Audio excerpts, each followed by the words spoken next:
Surrendering life to the Tao's arrangement. Xiefeng. Even the four greatest souls, life, and life mentors in human history faced helplessness. Jesus Christ was crucified. This was both tragic and an act of helplessness. Buddha, Sakyamuni, was powerless against the future disciples' deviation from his teachings. The Prophet Muhammad was helpless as his successors fell into infighting and mutual slaughter. The sage Laozi voiced his frustration, "My words are easy to understand and easy to practice, yet no one in the world can understand or practice them." He departed, riding a green ox through Hanggu Pass, seeking his own path to enlightenment. Even Mao Zedong, a great leader with absolute authority and a heart devoted to serving the people, ultimately faced helplessness. Humans are like drops of water in the vast ocean, drifting with the tides. Life is a small program within the grand program of the universe, bound to its laws. In the face of earthquakes and tsunamis, we are helpless. When confronted with death, we are helpless.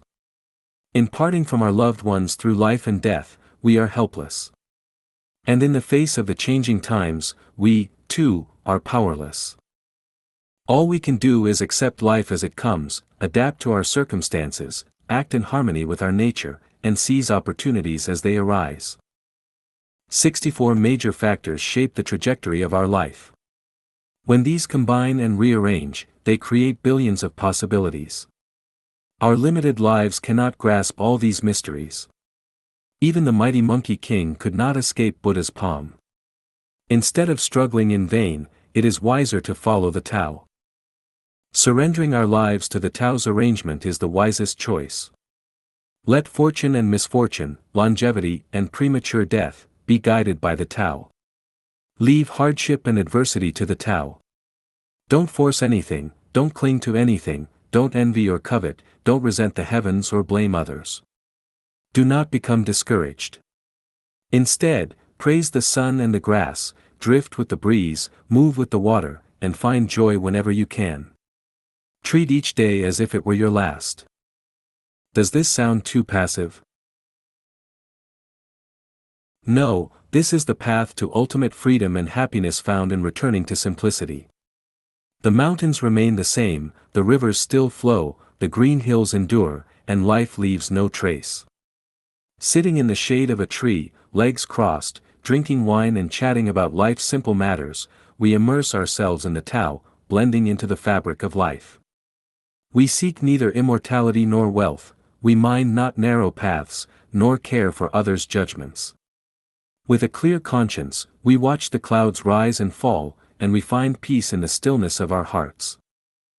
After experiencing great storms, soaring highs, and plunging lows, we can look upon the humble farmer tending his fields over generations. We can listen to the roosters crowing at midnight and the streams gurgling softly. We can watch the shepherd, dressed in patched clothes, content with his simple meal. We can observe the small-time merchants, rushing to and fro at dawn and dusk. In those moments, an indescribable feeling of joy arises within us. That is truth, that is life, that is beauty, and that is a breathtakingly beautiful scene under the vast sky. By surrendering our lives to the Tao's management and arrangement, everything becomes a source of joy and happiness. Today, I am happy because I have filled my belly.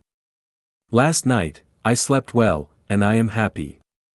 Right now, I am fortunate enough to sip tea while writing on my computer, and I am happy. When my beloved brings me a plate of sunflower seeds, I am thrilled and happy. The brothers, sisters, family, and lovers in our community joyfully discuss scriptures, love, and life, and I am so happy. My first love, who disappeared for more than 20 years, called and affectionately said, "I hate you." And I am happy. Once thin as a stick, now plump like a happy grandmother, I am joyful. The gentle breeze outside, the soft drizzle, the magpies chirping merrily on the opposite balcony, all these fill me with joy and happiness. There is nothing that does not bring happiness, no time that is not filled with joy, and for this, I am deeply grateful.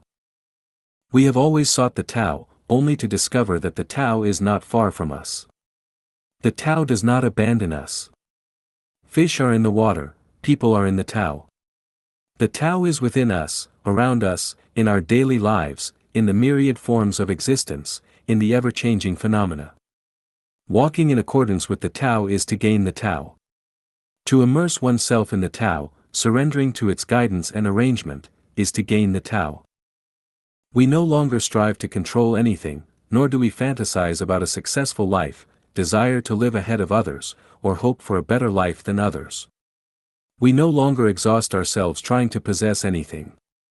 We can simply be a humble blade of grass in the wilderness. As long as there is a drop of dew, I will sing.